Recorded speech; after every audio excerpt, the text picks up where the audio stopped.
Hi hello నమస్తే welcome back to our channel. ఏం చేస్తున్నారండి? ఈరోజు నేను కొంచెం హెల్తీగా మంచిగా గోధుమ పిండితో మన మైసూర్ బోండా ప్రిపేర్ చేశాను అండి. ఇది కూడా చాలా బాగా వచ్చింది. టేస్ట్ మాత్రం అదిరిపోయిందండి. ఇది పల్లి చట్నీతో అయినా తినొచ్చు, ఏదైనా కారపొడి అయినా వేసుకొని తినొచ్చండి. చాలా బాగా వచ్చింది. ఇంకా ఆలస్యం ఎందుకు, ప్రిపేర్ చేసుకుందాం, వచ్చేసేయండి. ఇప్పుడు మనము చాలా టేస్టీగా అండి గోధుమ పిండితో మైసూర్ బోండా ప్రిపేర్ చేయబోతున్నాను. దానికోసం అని చెప్పేసి నేను 1 కప్పు పెరుగు తీసుకున్నాను అండి. ఇదిగోండి, ఇట్లా మనం 1 కప్పు పెరుగు తీసుకున్నాం కదా. ఈ పెరుగులో మనము 1 టేబుల్ స్పూను షుగర్ యాడ్ చేయాలండి. అలాగే రుచికి సరిపడినంత ఉప్పు, సాల్ట్,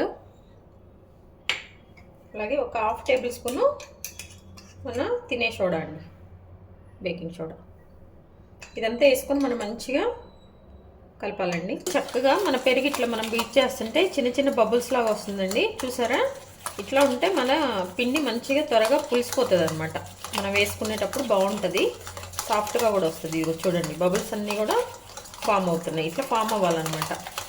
ఇదిగోండి, మన పిండి అంతా కూడా చూసారా మంచి బబుల్స్ ఫామ్ అయిపోయినాయండి.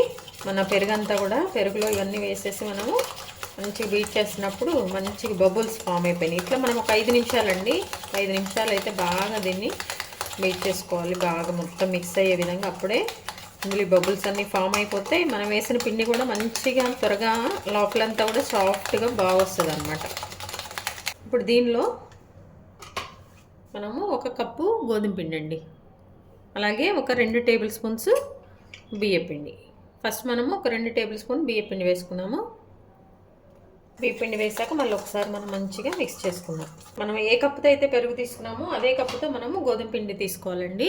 అదే కప్పుతో సేమ్ మెజర్మెంట్ మనము గోధుమ పిండి అనమాట. మైదా పిండితో కూడా చేసుకోవచ్చండి. గోధుమ పిండి అయితే కొంచెం హెల్తీగా ఉంటుంది కదా, అందుకోసమని. చూడండి, ఈ పిండి మనం బాగా కలుపుకోవాలి. ఇప్పుడు ఈ పిండిలోకి మనము కొంచెం నీళ్ళు వేడి చేసుకొని వేసుకోవాలండి. మనకి ఏ కన్సిస్టెన్సీ కావాలి బోండాకి, దాని వరకు మనం కొంచెం కొంచెంగా వాటర్ వేసుకుంటూ మంచిగా మిక్స్ చేసుకోవాలన్నమాట. ఇదిగోండి, ఇట్లా లోపలంతా పిండి అంతా కూడా మనకి మంచి గుల్లగుల్లగా వచ్చేస్తుందండి. ఇట్లా ఉంటే మన లోపల మైసూర్ బోండా కూడా చాలా బాగుంటుంది అనమాట. ఇట్లా గుల్లగుల్లగా కలిపేటప్పుడే తెలిసిపోతుంది మనకి. ఆ పెరుగు అదంతా కూడా మంచిగా పులిసి ఈ పిండి వేసాక మనకు తెలిసిపోతుంది అనమాట. మన పిండి మంచిగా లోపలంతా మంచిగా మిక్స్, ఇట్లా చూసారా గుల్లగుల్లగా ఉంది. ఇదిగోండి, ఇట్లా మంచిగా మనం మిక్స్ చేసుకోవాలండి. కొంచెం కొంచెంగా వాటర్ వేసుకుంటూ, నేను కొంచెం లైట్గా హాట్ వాటర్ దీనికి యాడ్ చేశాను అనమాట. ఇది ఎంత మనము బాగా పిండి కలుపుకుంటే మన బోండాలు అంత బాగా వస్తాయండి. ఇదిగోండి, ఇట్లా మనం మంచిగా మిక్స్ చేసుకోవాలండి. గోధుమ పిండి హెల్తీ కదండి, పిల్లలకు కూడా మనం మంచిగా చేసి ఇవ్వచ్చు అనమాట. ఇవి వాళ్ళకి బ్రేక్ఫాస్ట్ కానీ ఈవినింగ్ స్నాక్స్ కానీ. దీన్ని బాగా ఇట్లా కలిపేసుకో. ఇదిగోండి, ఇందులో మంచిగా శుభ్రంగా వాష్ చేసుకున్న కొంచెం కరివేపాకు చిన్న చిన్నగా కట్ చేసుకున్నది వేసుకోవాలండి. అలాగే అల్లం ముక్కలు కూడా అండి, మనం తినేటప్పుడు పంటికి చాలా బాగుంటుంది. 1 టేబుల్ స్పూన్ ఇట్లా చిన్నగా కట్ చేసుకున్న అల్లం ముక్కలు కూడా వేసేసుకోవాలి.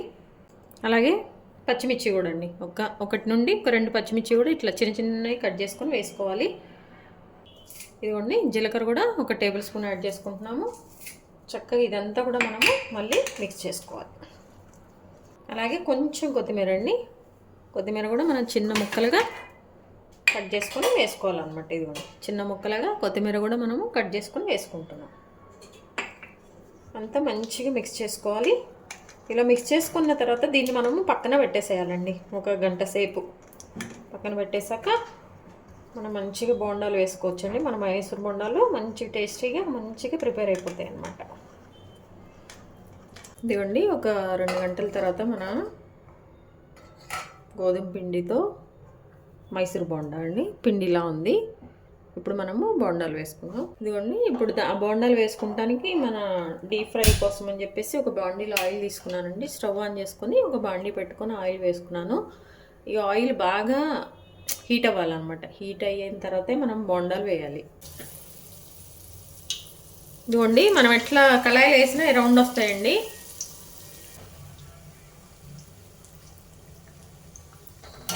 ఇదిగోండి, ఇట్లా వేసుకొని ఇదిగో ఈ గోల్డెన్ బ్రౌన్ వచ్చినప్పుడు మనము తీసేసుకోవాలండి. మరి మాడితే బాగుండదు. ఇట్లా అన్నీ వేసేసుకోవాలండి. గోధుమ పిండితో కాబట్టి మనకి హెల్తీగా ఉంటుంది. చక్కగా దీనికి పల్లి చట్నీ కానీ ఏదైనా వేసుకొని తింటే బాగుంటుందండి. ఇదిగోండి ఇట్లా మనం ఎలా వేసుకున్నా కానీ రౌండ్గానే వస్తుందండి షేపు. వేసినప్పుడు అలా ఉంటుంది కానీ తర్వాత బాగానే వస్తాయి అనమాట. ఇట్లా మీకు ఏ సైజు కావాలంటే ఆ సైజు. ఇవైతే కొంచెం అది లాస్ట్లో పిండి కదండి నేను చిన్నగా వేసాను. ఫస్ట్ అయితే కొంచెం పెద్దగా వేసాండి. చూడండి చక్కగా మంచిగా మనం మైసూర్ బోండా ఇంట్లోనే ఇట్లా ఈజీగా ప్రిపేర్ చేసుకోవచ్చు అండి. ఇదేంటంటే కొంచెం పిండి కలిపే విధానం ఉంటుందండి. అది కొంచెం జాగ్రత్తగా కలుపుకోవాలి. అప్పుడే మంచిగా వస్తాయి అన్నమాట. పిండి కలిపిన విధానంలో మనం ఇట్లా డైరెక్ట్గా ఒకవేళ ఒక స్పూన్ తీసుకొని వేసినా కానీ రౌండ్ వచ్చేస్తాయండి. ఇబ్బంది ఏమి ఉండదు.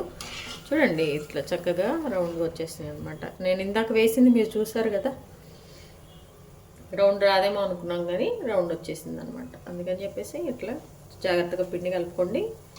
మన ఛానల్లో చెప్పినట్టు చక్కగా మీరు మైసూర్ బోండాని ఎంజాయ్ చేయండి హెల్దీగా గోధుమ పిండితో. ఇదిగోండి ఇట్లా బ్రౌన్ కలర్ వచ్చేస్తే తీసేస్తే సరిపోతుంది. మీడియం ఫ్లేమ్లో మనం పెట్టుకోవాలండి. లోపలంతా కూడా కుక్ అవ్వాలి. హై ఫ్లేమ్లో కనుక పెట్టుకొని మనం వీటిని డీప్ ఫ్రై చేసామంటే లోపలంతా పచ్చి అలానే ఉంటుంది, పైన మామూలు అయిపోతుంది. అందుకని మీడియం ఫ్లేమ్లో పెట్టేసుకొని మంచిగా మనము దీన్ని కుక్ చేసుకోవాలన్నమాట. చూసారండి మన ఇవి గోధుమ పిండితో చేసిన మైసూర్ బోండా అండి. చాలా బాగా వచ్చాయి. టేస్ట్ కూడా అదిరిపోయిందండి. ఇదేంటంటే గోధుమ పిండి కాబట్టి మనం కొంచెం ఎక్కువసేపు కొంచెం కలర్ చేంజ్ అయిపోయిందండి. అంతకు మించి ఏం లేదు. చాలా బాగుంది. టేస్ట్ అయితే అదిరిపోయింది. మీరు తప్పకుండా ట్రై చేయండి. దీనికి చక్కగా పల్లీ చట్నీ చేశానండి నేను. ఇదిగోండి పల్లీ చట్నీతో ఇవి మనము చక్కగా ఎంజాయ్ చేయొచ్చండి. మీ విలువైన సమయాన్ని కేటాయించిన వీడియోస్ చూస్తున్నందుకు మీ అందరికీ ధన్యవాదాలండి. మీకు నచ్చినట్లయితే like, share, subscribe. Thank you.